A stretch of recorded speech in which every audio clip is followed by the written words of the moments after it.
के तपाईको परिवार र साथीभाइमा यस्तो समस्या छ जसले जीवन जगतका र अर्कै संसारको कुराहरू अलि धेरै मात्रामा गर्ने, चाहिने भन्दा पनि धेरै मात्रामा गर्ने, परिवार र साथीभाइसँग यस्तै कुरा गरेर झगडा समेत गरिराख्ने, प्रकृतिमा भएको नभएको प्याटर्न क्लुज आदिमा अनावश्यक बढी ध्यान दिने र त्यसलाई साँचो मानेर आफ्नो दैनिक जीवनमा प्रभावित पार्ने।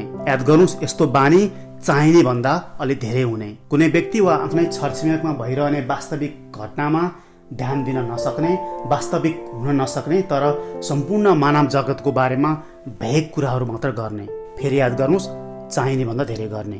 आफूले चाहेको सैद्धान्तिक बहस गर्न जोसँग पनि तयार हुने, उपयुक्त समय, उपयुक्त उमेर, उपयुक्त व्यक्ति, उपयुक्त अडियन्स भएको नभएको छुट्याउनै नसक्ने, चाहिने भन्दा धेरै गर्ने।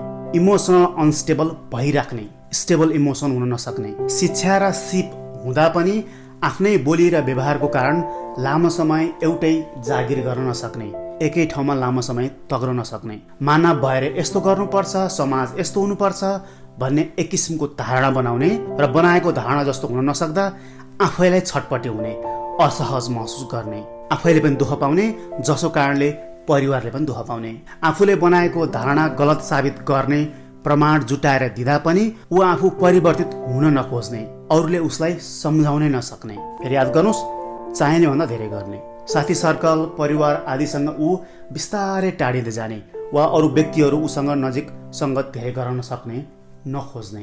यदि यहाँ भनिएका अधिकांश लक्षणहरू तपाईँमा मिल्छन् वा तपाईँको परिवारमा मिल्छन् भने त्यो साइकोसिस भएको हुनसक्छ। यदि यही साइकोसिसको कारण, यो कुरामा ध्यान दिनुहोस् है राम्रोसँग, यदि यो साइकोसिसको कारण घर परिवार सम्बन्ध काम आदिमा समेत प्रत्यक्ष असर परेको छ भने तुरुन्त औषधि सुरु गर्नुपर्छ र लगत्तै काउन्सिलिङको पनि आवश्यकता पर्छ।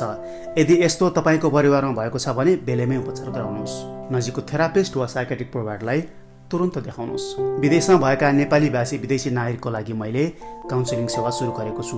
यदि तपाईँ केन्टकीमा हुनुहुन्छ भने मैले औषधि उपचार र काउन्सिलिङ दुइटै गर्छु। अपोइन्टमेन्टका लागि तपाईँ सम्बन्ध टिमसँग गएर कन्ट्याक्ट गर्न सक्नुहुन्छ।